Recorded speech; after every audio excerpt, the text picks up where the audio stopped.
Assalamualaikum warahmatullahi wabarakatuh. Hamdan wa salaman amma ba'du. Suatu saat di tengah para sahabat, tiba-tiba Rasulullah sallallahu alaihi wasallam ngajak main tebak-tebakan. Inilah bukti betapa Rasulullah sangat dekat dengan sahabat-sahabatnya. Kata Rasulullah, "Ayo siapa yang bisa jawab tebak-tebakan saya?"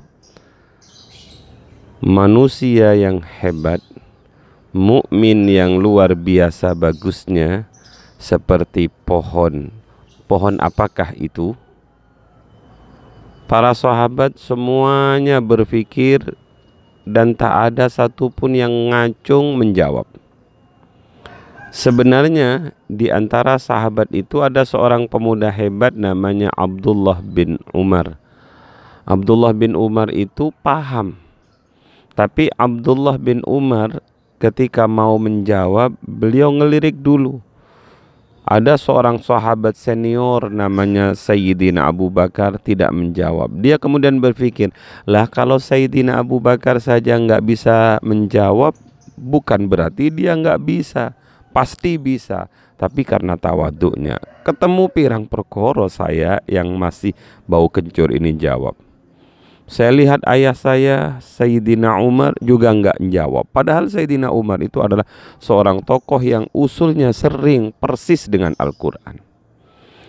Sayyidina Ali, apalagi beliau disebut sebagai babul ilmi, juga tidak menjawab. Orang-orang yang hebat itu tidak ada yang menjawab. Maka Abdullah bin Umar pun mengurungkan dirinya untuk tidak menjawab. Rasulullah tanya lagi, ayo siapa yang bisa?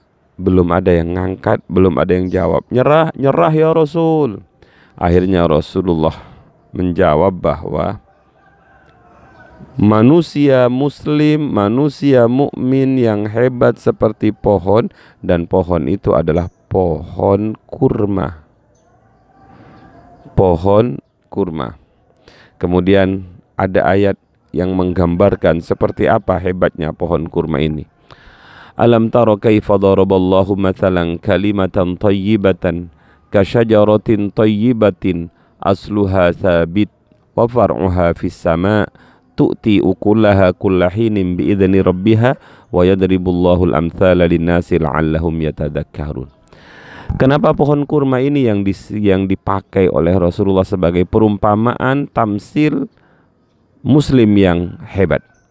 Karena paling tidak pohon kurma itu memiliki 3 keistimewaan. 1, asluha sabit, akarnya menancap ke dasar bumi.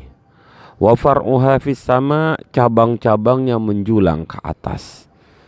Yang ketiga, tu'ti ukulaha kullahin bi'izni rabbiha. Setiap saat, setiap waktu pohon kurma ini selalu memberikan buahnya kepada orang-orang yang membutuhkan. Lah kita yang berada di Indonesia tidak memiliki pohon kurma, tapi yang semisal dengan pohon kurma itu para ulama mengatakan adalah pohon kelapa. Jadi muslim yang hebat, mukmin yang kuat itu mirip seperti pohon kelapa. Pohon kelapa itu paling tidak memiliki 3 hal yang prinsip dalam dirinya. 1, asluha sabit, akarnya menancap ke dasar bumi, sehingga akar yang kuat ini mampu menopang tingginya pohon kelapa. Dan tidak mudah pohon kelapa ini tumbang sekalipun dia diterjang oleh ombak. Karenanya kalau anak-anakku melihat di tepi pantai itu yang tumbuh bukan pohon pisang, yang tumbuh bukan pohon mangga, tapi pohon kelapa. Makanya nyiur di pantai. Kenapa? Karena dia memiliki akar yang kuat. Lah, manusia itu tergantung akarnya. Apa itu? Tergantung keyakinannya, tergantung tauhidnya. Kalau akidahnya kuat, maka dia tidak akan roboh tertimpa apapun. 1.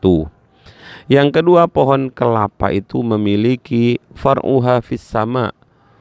Daunnya, cabangnya menjulang ke atas langit. Sehingga karena dia tinggi, maka pohon kelapa itu kelapanya gak mudah diambil oleh orang.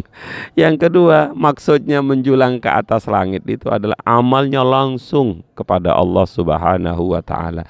Tidak ada embel-embel yang lain. Dia adalah pribadi yang sangat ikhlas. Dan yang ketiga, yang dimiliki pohon kelapa yang jarang dimiliki oleh selain pohon kelapa adalah tu'ti ukulaha kullahinin biidzni rabbiha. Setiap saat pohon kelapa ini bisa memberikan manfaat, bisa memberikan buahnya. Maka anak-anak, ini pohon mangga, yang itu pohon apa ya? Apa Cak Rias itu? Jambu darsono. Dan pohon-pohon yang lain yang saya tanam di sini, rata-rata dia berbuah pada musimnya. Dia tidak memberikan buah kecuali hanya pada musimnya. Beda dengan kelapa. Hari ini kita butuh degan ada, nanti malam butuh degan ada. Sepanjang masa pohon kelapa ini terus memberikan manfaat kepada manusia. Jadi muslim yang hebat itu oleh baginda Rasul adalah muslim yang selalu memberikan manfaat kepada orang sepanjang masa. Khairun nas anfa'uhum linnas. Sebaik-baiknya manusia adalah manusia yang memiliki manfaat untuk orang lain, dan manfaat itu bukan musiman. Manfaat itu bukan waktu-waktuan, tapi sepanjang masa, sebagaimana manfaat dari pohon kelapa yang memberikan buahnya hampir setiap saat. Maka orang jualan es degan itu gak pernah libur. Orang buat apa itu kare dan lain sebagainya itu juga gak pernah libur, karena kelapanya selalu ada. Ya, kalau kalian mau terus-teruskan sendiri silahkan. Bah, kelapa itu ada lagi, bah. Apa misalnya? Sebelum janur melengkung masih milik bersama. Janurnya bisa dibuat ketupat, janurnya bisa dibuat apa itu? Gelang, janurnya bisa dibuat tanda bahwa apa itu? Ini masih belum ada yang nikah. Terus lidinya bisa dibuat sapu, pohonnya bisa dibuat gazebo, apalagi? Sepetnya bisa dibuat apa, tempurungnya bisa dibuat cibuk, terus tempatnya burung dan lain sebagainya. Pendek kata, apa yang nempel di pohon kelapa itu bermanfaat untuk semua orang. Inilah kenapa Rasulullah mengatakan muslim yang sejati itu ibarat pohon kurma, kalau di Indonesia ibarat pohon kelapa. Mudah-mudahan kita bisa meniru indahnya pohon kelapa.